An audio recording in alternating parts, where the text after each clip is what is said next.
pada tanggal 14 Februari 2025 sekitar pukul 2 pagi. Struktur baja penting di Ukraina diserang drone Rusia. Hal ini sudah biasa bagi negara yang berperang. Kecuali lokasinya adalah Chernobyl, dan struktur baja yang dihantam itu adalah pelindung yang dibangun untuk menahan 95 ton material radioaktif yang masih tersisa di dalamnya. Ini adalah lokasi yang sama yang menyebabkan bencana nuklir terburuk di dunia pada April 1986. Saat terkena, sensor mencatatnya sebagai gempa berkekuatan 6 hingga 7 skala Richter, tetapi Sahibokov, kepala insinyur yang bertugas, tahu itu bukan gempa bumi. Pada tanggal 14 Februari, sebuah drone Juran 2 Rusia menabrak sudut barat laut dari kubah pelindung baru. Drone itu membuat lubang sekitar 15 meter persegi cukup besar untuk SUV, menembus pelindung luar dan dalam. Tim pemadam kebakaran segera tiba, namun kerusakan sudah meluas dari titik tumbukan. Citra termal memperlihatkan api menyebar di atap dan pelapis. Petugas pemadam mengebor lubang di atas baja panas untuk memadamkan api. Namun, musim dingin Ukraina yang ekstrim dengan suhu minus 16 derajat Celcius melawan mereka. Air membeku sebelum bisa mencapai api. Seorang petugas pemadam kebakaran di dekatnya tewas ketika serpihan logam bengkok memotong talinya. Dibutuhkan 7 selang yang berjalan tanpa henti. Selama 17 hari sebelum api akhirnya dinyatakan padam pada tanggal 7 Maret. Para ahli mengungkapkan ketakutan, kerusakan, dan harapan setelah menganalisis lokasi. Like dari Anda di video ini jadi harapan bagi kami, karena kami tak tahu kapan bot Rusia akan menurunkannya. Setelah serangan itu, struktur khusus di sisi utara laut hancur lebur. Sekitar 200 meter persegi pelapis hancur. Untuk Chernobyl, perisai yang tak bisa dihancurkan itu telah ditembus. Simon Evans, yang puluhan tahun menjaga masa depan Chernobyl, berkata, mengerikan. Jujur, saya sangat terkejut. Penyekat aman baru atau penyekat aman baru bukan hanya baja, tapi solusi manusia atas masalah mustahil. Harapan agar puing reaktor 4 dapat dibongkar dan dibersihkan dengan aman di masa depan. Namun pagi itu di Februari, harapan pupus. Ledakan Chernobyl bukan bom nuklir, tapi reaksi nuklir tak terkendali yang menghancurkan jutaan nyawa. Bahkan hingga hari ini, hal itu masih menjadi ancaman, bukan hanya bagi Ukraina, tetapi juga bagi setengah wilayah Eropa Tengah. Di pusat bencana itu ada masa depan kota besar dan iblis penghancurnya, yaitu reaktor nomor 4 Chernobyl. Tahun 1950 setelah tenaga nuklir ditemukan dan dipakai dalam perang, negara-negara mulai mengeksplorasi penggunaan damai energi ini. Pada masa itu, Ukraina sebagai negara terpisah belum ada. Saat itu masih Uni Soviet, dan pihak Soviet memutuskan untuk beralih ke pembangkit listrik tenaga nuklir. Tahun 1954, mereka membangun pembangkit listrik tenaga nuklir Obninsk yang pertama di dunia. Situs Obninsk relatif kecil. Meski Soviet ingin membangun pembangkit nuklir lebih besar untuk meningkatkan listrik, risikonya dianggap terlalu tinggi di dekat Moskow karena kepadatan penduduk dan kekhawatiran radiasi. Mereka memilih kompleks pembangkit listrik Chernobyl sekitar 130 km utara Kiev dan 20 km selatan perbatasan Belarus. Proyek ini adalah keajaiban ilmiah. Pembangkit tersebut dirancang dengan 4 reaktor nuklir dari tipe reaktor Bolshoy-Moshnosty Kanalny 1000. Reaktor Bolshoy-Moshnosty Kanalny 1000 adalah reaktor tabung bertekanan bermoderator grafit buatan Soviet. Memakai bahan bakar uranium dioksida sedikit diperkaya. Kandungan U-230, 5-nya sekitar 2% ini adalah reaktor air ringan didih, artinya air yang sama digunakan untuk pendinginan. Inti reaktor menghasilkan uap langsung untuk menggerakkan turbin tanpa penukar panas terpisah. Air dipompa ke bawah saluran bahan bakar dan mendidih saat naik melalui tabung tekanan, menghasilkan uap untuk 2 turbin listrik 500 megawatt. Setiap tabung tekanan vertikal berisi bahan bakar uranium dioksida yang dilapisi paduan zirkonium. Dengan air pendingin mengalir di sekitarnya. Ujung saluran ini menembus pelat bawah dan atas inti reaktor, lalu dilas kuat di tempatnya. Mesin pengisian bahan bakar khusus memungkinkan operator mengganti bundel bahan bakar tanpa mematikan reaktor. Fitur langka pada jenis reaktor lain. Dua sirkuit pendingin memiliki 4 pompa sirkulasi utama, satu selalu siaga di reaktor. Daya diatur oleh 211 batang kendali yang menyerap neutron saat diturunkan ke moderator grafit, sehingga menurunkan laju fisi. Reaktor Bolshoi-Moshchnosti Kanalnie 1000 menghasilkan 3.200 megawatt termal dan 1.000 megawatt listrik. Yang penting, desain reaktor Bolshoi-Moshchnosti Kanalnie dapat menunjukkan koefisien Voigt positif. Artinya ketika lebih banyak gelembung uap terbentuk di pendingin, reaktivitas reaktor justru meningkat, bukan menurun. Unit 1 dan 2 selesai dibangun 1970-an. Unit 3 dan 4 awal 80-an. 2 reaktor tambahan masih dibangun saat itu. Danau buatan di samping Sungai Pripyat dibangun untuk menyediakan air pendingin agar reaktor pembangkit listrik tetap aman beroperasi. Bahkan lokasi yang dipilih pun sangat sempurna. Daerah sekitarnya dipenuhi hutan dan jarang penduduk. Kecuali ada satu masalah. Hanya 3 km atau sekitar 2 mil jauhnya, kota Pripyat adalah rumah bagi 49.000 orang. Kota Chernobyl dengan 12.500 penduduk terletak 15 km atau 9 mil di tenggara. Secara keseluruhan, dalam radius 30 km dari pembangkit ini, 115.000 hingga 135.000 orang. Namun, pihak Soviet sebagian besar mengabaikan masalah keselamatan, lebih mengutamakan pembangunan yang cepat dan produksi listrik daripada kesejahteraan masyarakat setempat. Tanpa menyadari bahwa pengabaian ini akan membawa konsekuensi yang sangat buruk nantinya. Selama bertahun-tahun, semuanya berjalan baik-baik saja, tetapi tahun 1986 memiliki rencana lain. Pada tanggal 25 April 1986, sebelum penutupan rutin, kru reaktor 4 bersiap untuk melakukan sebuah uji coba. Tujuannya untuk mengetahui berapa lama turbin dapat memasok listrik ke pompa jika listrik utama gagal. Uji coba sebelumnya gagal, sehingga desain regulator baru kini dicoba untuk uji coba ini. Operator mematikan sistem pemadaman otomatis pada 26 April dini hari. Reaktor tidak stabil. Saat operator mencoba mematikan, batang kendali malah menyebabkan lonjakan daya mendadak. Bahan bakar panas mengenai air pendingin, menyebabkan tekanan uap yang merobek saluran bahan bakar dan batang kendali macet, lalu terjadi ledakan uap besar. Bahaya utama bukan dari uranium, tapi dari produk fisi radioaktif yang dihasilkan di reaktor. Saat uranium terbelah, terbentuk banyak unsur sangat berbahaya. Pada 1986, unsur-unsur itu terlontar dari inti reaktor ke atmosfer sebagai awan debu dan gas mematikan. Beberapa detik kemudian, ledakan kedua menyebarkan pecahan bahan bakar dan grafit, menyalakan api, dan melemparkan material radioaktif ke udara. 2 pekerja tewas seketika. Kebakaran tersebut melepaskan sejumlah besar radiasi. Selama 10 hari, awan radioaktif melayang dan partikel jatuh ke bumi, membentuk titik-titik beracun di seluruh planet. Salah satunya adalah hutan merah, di mana radiasi begitu kuat sehingga pohon-pohon mati hampir seketika, meninggalkan 10 km persegi hutan hangus. Area hampir 23 kali luas kota Vatikan. Dalam beberapa hari berikutnya, helikopter menjatuhkan ribuan ton boron, pasir, tanah liat, dan timbal ke reaktor yang terbakar dalam upaya putus asa untuk mengendalikannya. Inilah bencana Chernobyl, kecelakaan nuklir terburuk dalam sejarah. Laporan 1991 Komite Negara untuk Pengawasan Keselamatan di Industri dan Tenaga Nuklir membahas lebih dari sekadar kesalahan operator. Laporan tersebut menyimpulkan bahwa meskipun kru menempatkan reaktor dalam kondisi yang sangat tidak stabil, secara teknis mereka tidak melanggar kebijakan keselamatan utama apapun karena kebijakan tersebut memang tidak ada.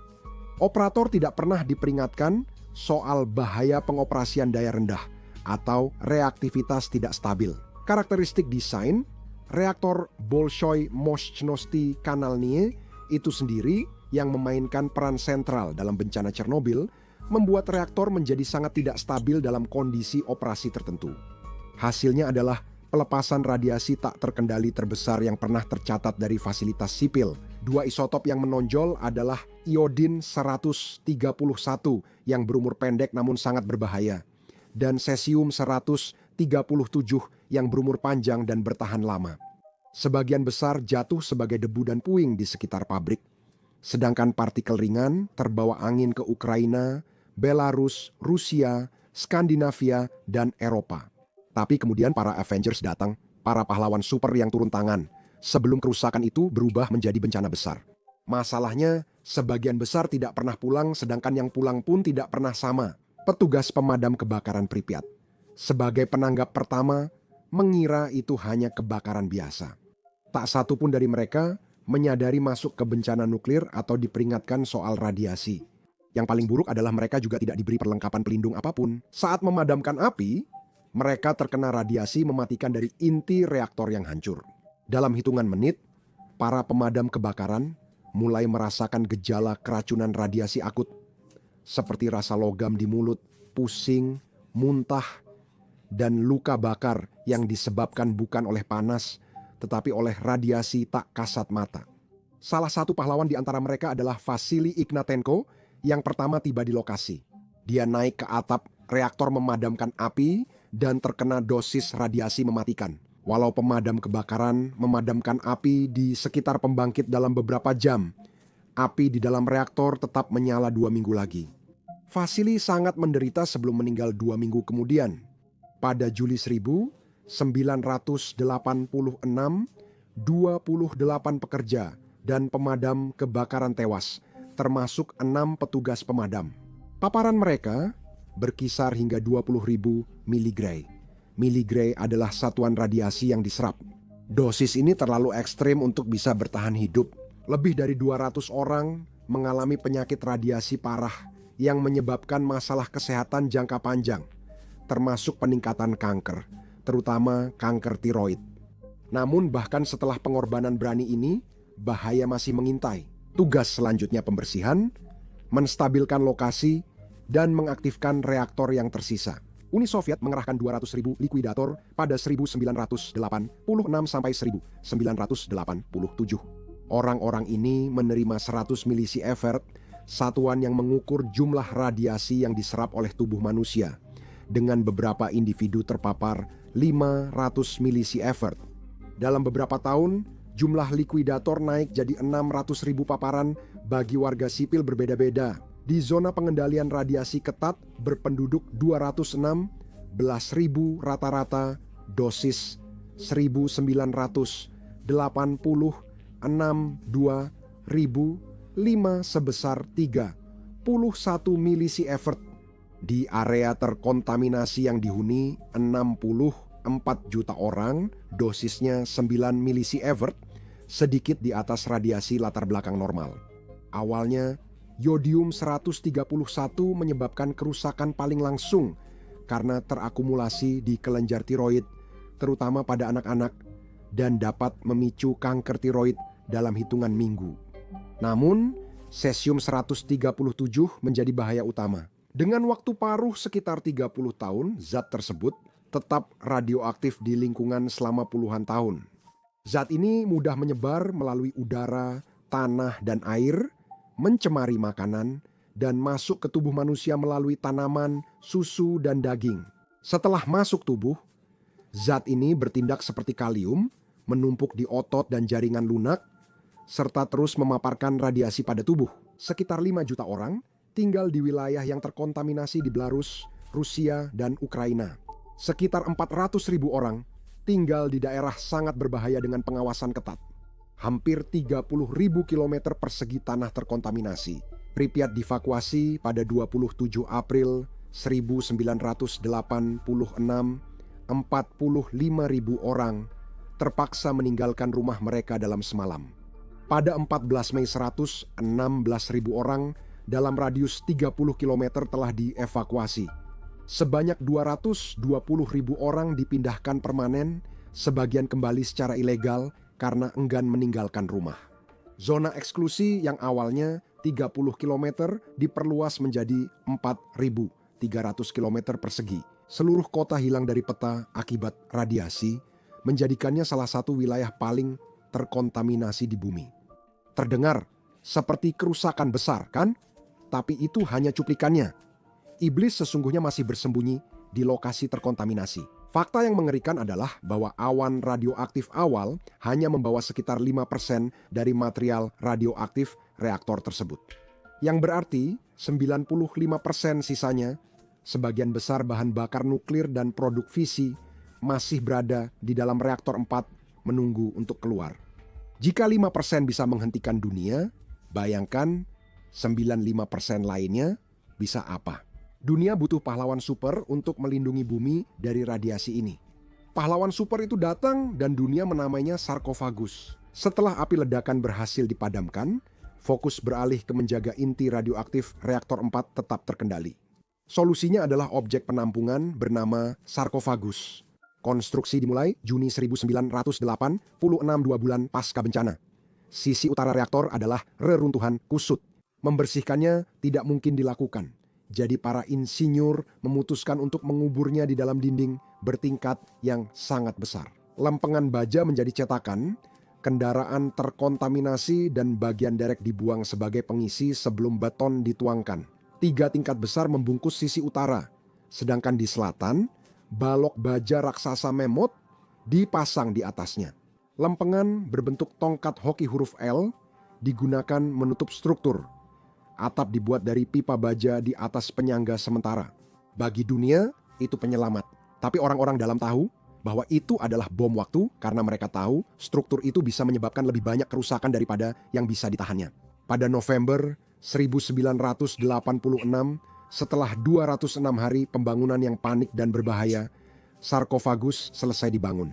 Itu adalah pencapaian heroik, dibangun dalam kondisi yang mustahil, tapi itu jauh dari kata sempurna.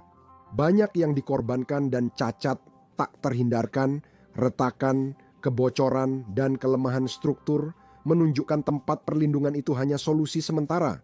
Di bawahnya, 200 ton bahan bakar radioaktif masih tersisa dan menjadi bahaya lingkungan. Pada 1990-an, komunitas internasional meluncurkan rencana implementasi shelter untuk menstabilkan lokasi dan menghilangkan bahan bakar mematikan. Pada tahun 1996, hanya 10 tahun kemudian, para insinyur memperingatkan adanya ketidakstabilan serius. Tanpa penguatan, sarkofagus itu bisa runtuh, melepaskan semburan debu radioaktif lain yang mungkin bahkan lebih besar. Bagi pihak berwenang, ini mimpi buruk.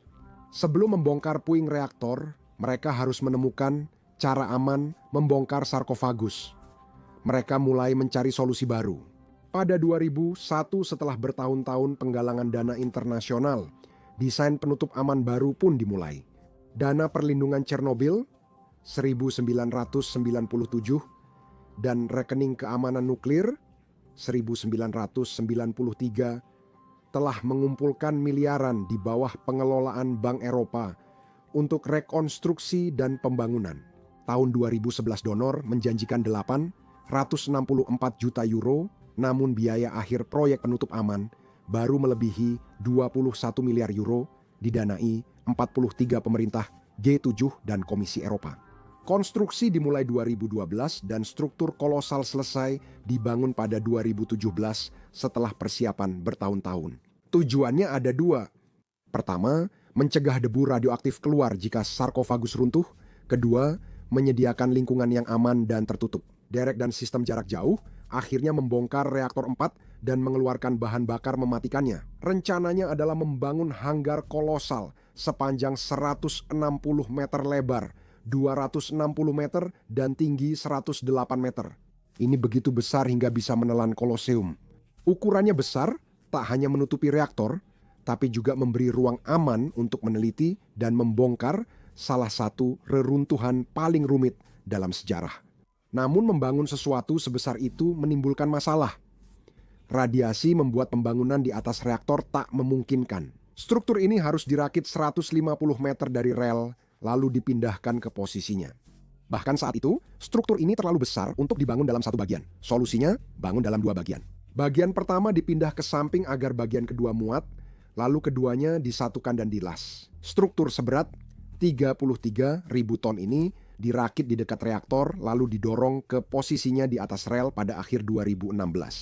Di dalamnya, penyekat aman baru dilengkapi dengan derek dan sistem yang dioperasikan dari jarak jauh yang dirancang untuk membongkar tempat perlindungan asli tahun 1986 dengan aman.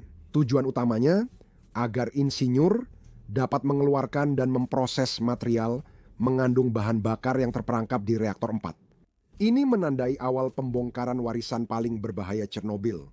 Lengkungan utama dibangun di tanah, lalu diangkat ke posisinya memakai strand jack raksasa, yaitu mesin dengan kabel baja dan penjepit untuk mengangkat struktur bertahap. Setelah bagian tengah terangkat, dua sisi samping ditarik dan dikunci bersama. Atap memiliki sistem yang kompleks. Pipa baja selebar 1 meter dibentang horizontal dan diperkuat kisi-kisi balok pratekan. Ini menciptakan ruang kosong setinggi 10 meter yang dikenal sebagai ruang anular. Ruang ini menampung sistem untuk mengatur kelembapan dan menjaga tekanan udara tinggi. Tekanan udara ini berarti jika ada kebocoran di atap, udara akan mengalir keluar, sehingga debu radioaktif tetap terperangkap di dalam. Atapnya sendiri dilapisi dengan pertahanan yang canggih. Bagian dalamnya dilapisi panel baja tahan karat yang memantulkan sinar gamma ke reaktor. Lapisan luar dihaluskan agar air hujan dan salju mudah mengalir. Di bawahnya terdapat insulasi dan membran karet sintetis untuk melindungi dari cuaca ekstrem. Itu adalah benteng rekayasa. Saat konstruksi memuncak, 1.200 pekerja hadir di lokasi menjadi simbol kerja sama internasional dan pengingat masih banyak pekerjaan tersisa. Tapi tidak ada yang pernah membayangkan bahwa itu harus bertahan dari ini. Sebelum invasi besar Rusia, turis boleh mengunjungi reruntuhan Chernobyl.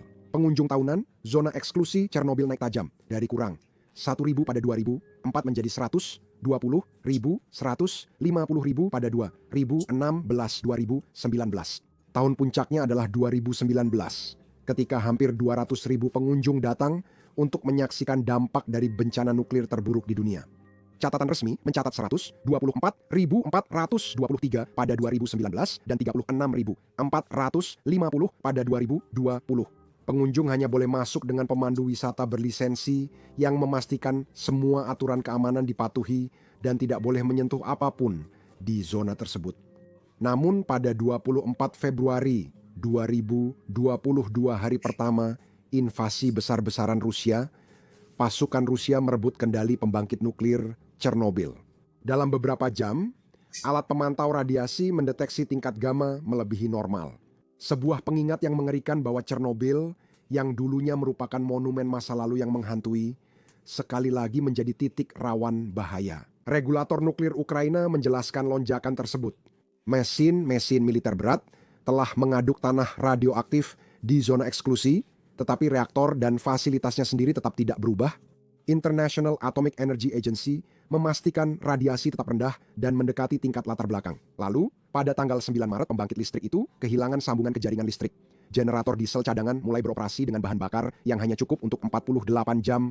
International Atomic Energy Agency menilai situasinya. Bahan bakar bekas di lokasi itu tidak lagi cukup panas untuk memicu krisis, meski tanpa pendinginan aktif. Namun, kekurangan listrik menimbulkan bahaya lain. 210 staf yang kelelahan telah terjebak bertugas selama 2 minggu. Tidak bisa digantikan. Saat kendaraan militer Rusia melaju di luar jalan raya di zona eksklusi Chernobyl, mereka menimbulkan awan debu radioaktif yang telah lama mengendap. Lebih mengejutkan, tentara menggali parit di hutan merah, salah satu tempat paling terkontaminasi di bumi. Ini adalah area yang begitu radioaktif sehingga petugas pembersihan setelah bencana tahun 1986 dulu sama sekali dilarang untuk memasukinya. Otoritas Ukraina menyatakan beberapa tentara dirawat di rumah sakit radiasi di Belarus. 1 orang dilaporkan meninggal akibat penyakit radiasi akut.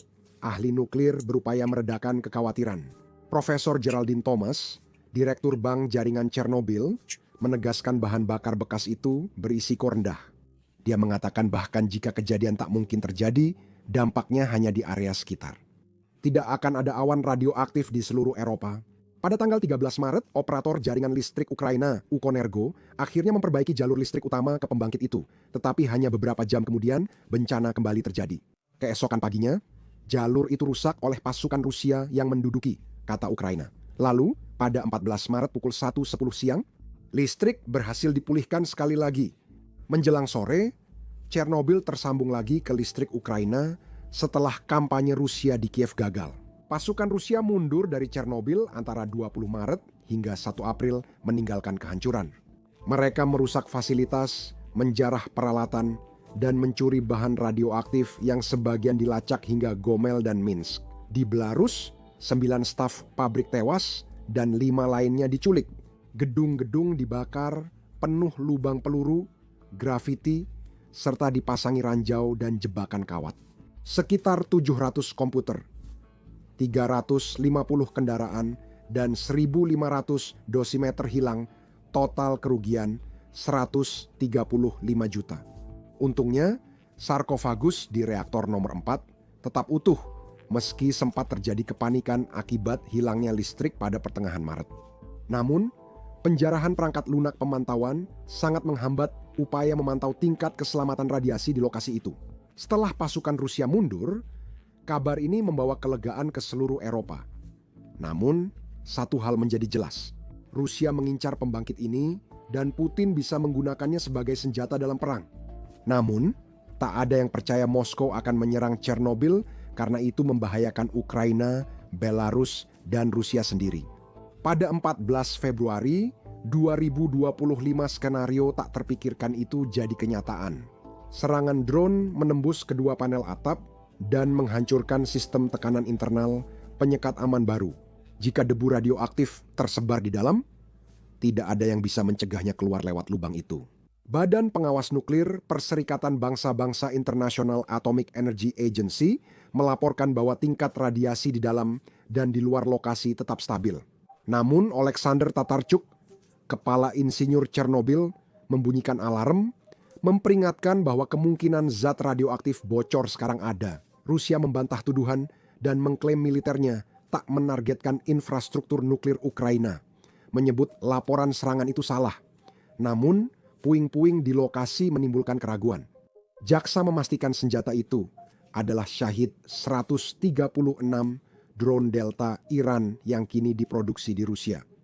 Dengan 50.000-100.000 senjata itu menimbulkan 16 miliar, sangat menghancurkan untuk harga murah. International Atomic Energy Agency memastikan tim pemadam tiba dalam beberapa menit usai ledakan. Tidak ada korban dilaporkan. Namun, Direktur Jenderalnya, Rafael Grossi, tidak memberikan ruang untuk keraguan. Ketika berbicara tentang Chernobyl, katanya, tidak ada ruang untuk bersikap lengah.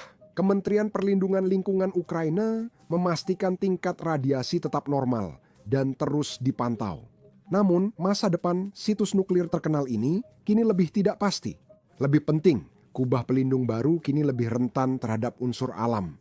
Kerusakan pada pelapis dan paparan hujan serta salju berarti struktur ini berada pada risiko korosi yang lebih besar. Untuk memadamkan api, pemadam kebakaran mengebor lebih dari 200 lubang ke permukaan. Tidak memperbaikinya bukanlah pilihan, kata Eric Schmemann, seorang insinyur Amerika yang menghabiskan 15 tahun bekerja pada desain tempat perlindungan Chernobyl. Ia memperingatkan perbaikan penuh akan menelan biaya setidaknya puluhan hingga ratusan juta dolar. Itu bisa memakan waktu berbulan-bulan, bahkan bertahun-tahun. Penilaian serupa juga dibuat oleh Kementerian Perlindungan Lingkungan Ukraina yang menyatakan bahwa kemungkinan besar penghapusan konsekuensi dari agresi Rusia akan membutuhkan dana lebih banyak daripada yang saat ini tersedia di rekening. Kerjasama internasional Chernobyl merujuk pada dana 25 juta euro milik European Bank for Reconstruction and Development. Struktur ini dirancang bertahan 1 abad, memberi waktu insinyur membongkar sarkofagus dan memproses limbah nuklir dengan aman. Apa yang terkubur di bawah jaminan 100 tahun itu kini diragukan. Tidak seperti bangunan baja besar lain, struktur penutup ini tidak dirancang untuk dicat ulang atau diperbaiki, karena memang solusi sekali pakai. Namun sekarang, dengan perang besar-besaran antara Rusia dan Ukraina yang belum menunjukkan tanda-tanda akan berakhir, ancaman radiasi nuklir menjadi 10 kali lebih besar dari sebelumnya. Ini menjadi ancaman bukan hanya bagi mereka yang sedang berperang, tetapi juga bagi seluruh kawasan, bahkan bagi negara-negara yang tidak terlibat langsung. Rusia sudah membuktikan bahwa mereka tidak peduli dengan konsekuensi, menunjukkan bahwa mereka tidak akan ragu apapun risikonya. 7 bulan setelah insiden ini, pada 1 Oktober 2025 Rusia kembali menyerang Chernobyl. Serangan itu terjadi hanya 8 hari setelah pembangkit listrik tenaga nuklir Zaporizhia yang diduduki Rusia di Ukraina Selatan juga kehilangan daya. Sebuah situasi yang digambarkan Ukraina sebagai kritis, sementara Rusia bersikeras bahwa semuanya masih terkendali. Insiden berulang ini kembali memicu kekhawatiran internasional soal keselamatan infrastruktur nuklir Ukraina.